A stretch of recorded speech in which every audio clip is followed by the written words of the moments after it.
지금 시장이 말 그대로 벼랑 끝에 서 있습니다. 단기적인 위기와 아주 거대한 장기적 변화가 정면으로 충돌하고 있거든요. 이 복잡한 심들이 지금 어떻게 시장을 흔들고 있는지 지금부터 하나씩 짚어보겠습니다. 어떤 주에는 아무것도 하지 않는 것이 최고의 거래가 된다. 이 말이 요즘처럼 정말 뼈저리게 와닿는 때가 없는 것 같아요.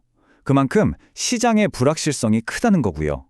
지금은 공격적으로 뭔가를 하기보다는 내 자본을 지키는 게 먼저다. 이런 강력한 경고 메시지인 거죠.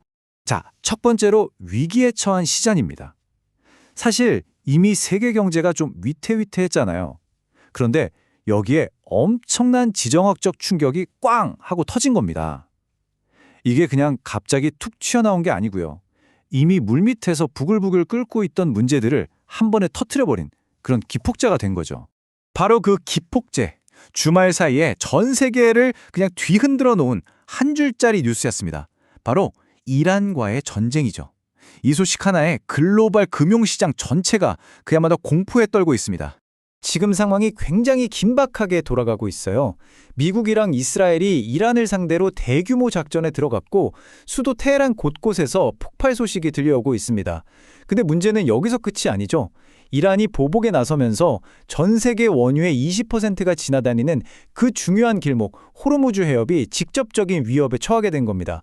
시장은 바로 반응했습니다. 유가는 이거 공급 문제 생기는 거 아니야? 하는 우려 하나만으로 그냥 폭등해 버렸고요.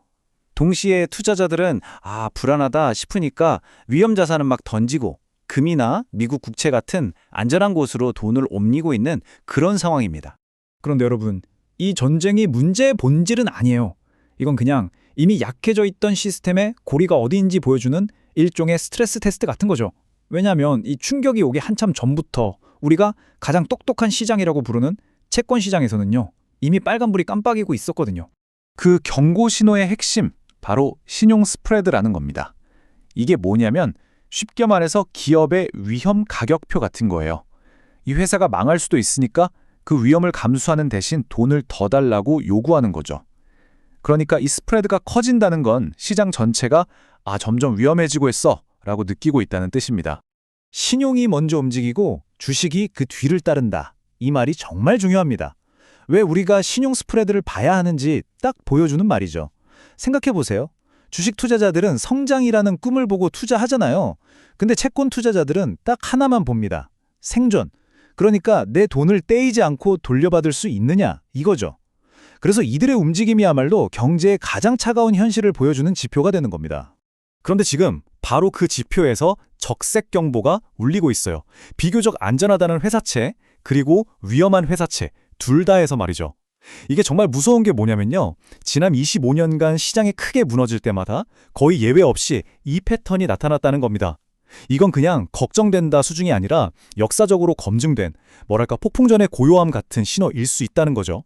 자, 이렇게 단기적인 공포만 있는 게 아닙니다. 그 너머를 보면 이 불확실성을 훨씬 더 키우는 아주 거대한 장기적인 문제가 버티고 있거든요. 그게 뭐냐? 바로 전 세계가 씨름하고 있는 에너지 전환이라는 문제입니다. JP모건에서 이걸 아주 재밌는 비유로 설명했어요. 바로 3자 총격전이라고요. 딱 그림이 그려지죠. 한쪽에서는 미래는 재생에너지뿐이야 하고 소리치고 다른 쪽에선 무슨 소리, 화석연료 없으면 다 멈춰 하고 맞서고 또 저쪽에서는 현실적으로 탄소 줄이려면 원자력밖에 답이 없어 하면서 서로 충구를 겨누고 있는 딱 그런 모양새라는 겁니다. 여기서 우리가 진짜 알아야 할 게 있어요. 이 에너지 전환이라는 게 우리가 스마트폰 쓰듯이 확 퍼지는 그런 기술 채택이 아니라는 거예요. 이건 어마어마한 돈과 인프라가 필요한 아주 느리고 거대한 산업의 전환입니다. 그러니까 우리가 꿈꾸는 미래 에너지? 그거랑 별개로 바로 지금 이 세상을 돌리고 있는 에너지원은 그렇게 쉽게 바뀌지 않는다는 거죠. 그리고 이 거대한 에너지 이야기가 지금 가장 핫한 주제와 딱 만나게 됩니다. 바로 이번 10년간 전기를 가장 많이 먹어치울 괴물, 인공지능 붐이죠. 이 숫자 좀 보세요. 200기가와트. 이게 무슨 숫자냐면요. 2030년까지 미국 텍사스 딱 한 주에서만 AI 데이터 센터 돌리는 데 필요한 전기량입니다. 불과 몇 년 사이에 무려 10배가 늘어난 거예요. 이건 그냥 천문학적인 숫자죠. 이렇게 전기를 미친 듯이 쓰게 되면 어떻게 될까요? 답은 뻔하죠. 20년이 다 가기도 전에 미국 전체가 심각한 전력 부족에 시달릴 수 있다는 겁니다. 쉽게 말해서 AI를 돌리고 싶어도 전기가 없어서 못 돌리는 상황이 올 수 있다는 거예요. 이 차트를 보면 문제가 한눈에 들어옵니다. 지금 데이터 센터가 내는 전기 요금으로는요, 이 수요를 감당할 새로운 발전소를 짓는 비용을 댈 수가 없어요. 톡없이 부족하죠. 그러니까 전기는 엄청나게 필요한데 정작 그 전기를 만들 발전소를 지을 돈이 안 모이는 이상한 구조에 빠져버린 겁니다. 자, 그럼 이 모든 상황 속에서 단기적인 충격, 그리고 장기적인 불안이 뒤섞인 이 복잡한 판에서 진짜 돈은 어디로 가고 있을까요? 투자자들의 움직임을 보면서 이 퍼즐의 마지막 조각을 맞춰보겠습니다. 데이터는 거짓말을 안 하죠. 돈의 흐름이 명확하게 보입니다. 지금까지 잘 나가던 기술주 같은 성장주에서 돈이 빠져나가서 어디로 가느냐? 에너지, 소재, 그리고 필수 소비재.